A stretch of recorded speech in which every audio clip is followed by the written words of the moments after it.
फिक्र में अब हम एक ऐसी खबर दिखाने जा रहे हैं जो देश के करोड़ों लोगों से जुड़ी है। ये वो लोग हैं जो किसी क्रिकेट टूर्नामेंट के दौरान फैंटेसी एप्स पर 50 रुपए, 70 रुपए या 100 रुपए लगाते हैं इस उम्मीद में कि लाखों करोड़ों रुपए जीत जाएं, लेकिन वो रोज नुकसान ही उठाते हैं।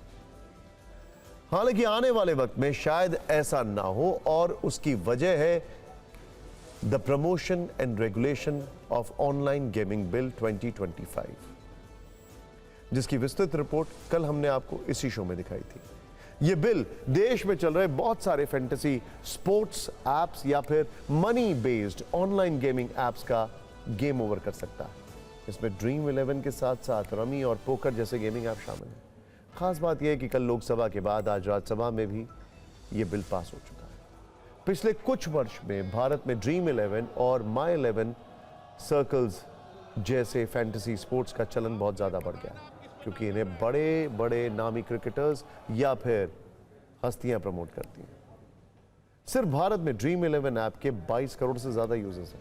इसके बाद फैंटेसी स्पोर्ट्स ऐप्स की बाढ़ भी आ गई है।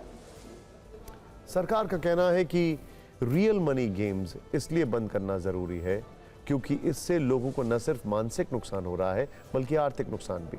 कई बार लोग ऐसे गेम्स के चक्कर में कर्ज में डूब जाते हैं और सुसाइड तक कर लेते हैं। इसके अलावा इसमें मनी लॉन्ड्रिंग वाली चिंता भी है। कुछ मामलों में धर्म परिवर्तन जैसी साजिश भी दिखी है, जबकि आर्थिक धोखाधड़ी तो सभी जानते हैं कि इसमें काफी हो सकती है। इसीलिए सरकार का तर्क है कि समाज और परिवार का हित किसी गेम से ज्यादा बड़ा है। ऑनलाइन मनी गेम्स के कारण एक एडिक्शन हो जाता है, जिंदगी भर की बचत गेम में उड़ा दी जाती है।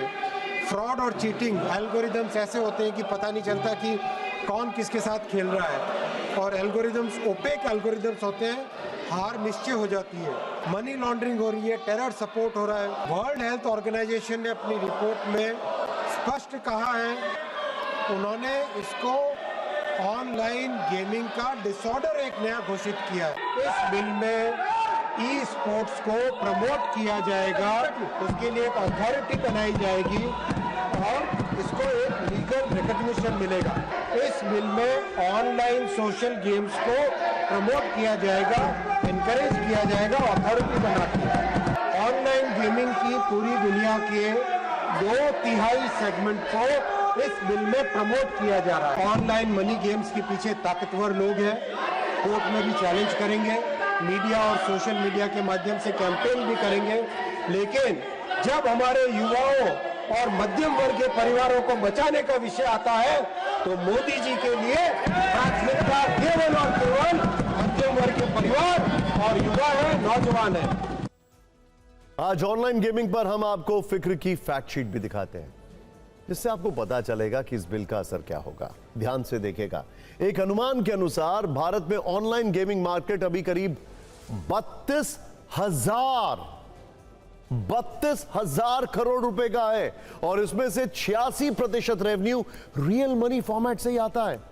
मौजूदा वक्त में भारत में ऑनलाइन गेम खेलने वाले यूजर्स की संख्या करीब 59 करोड़ के आसपास है और एक रिपोर्ट के अनुसार ऑनलाइन गेम्स की वजह से भारत के लोगों को प्रतिवर्ष 20,000 करोड़ का नुकसान भी होता है।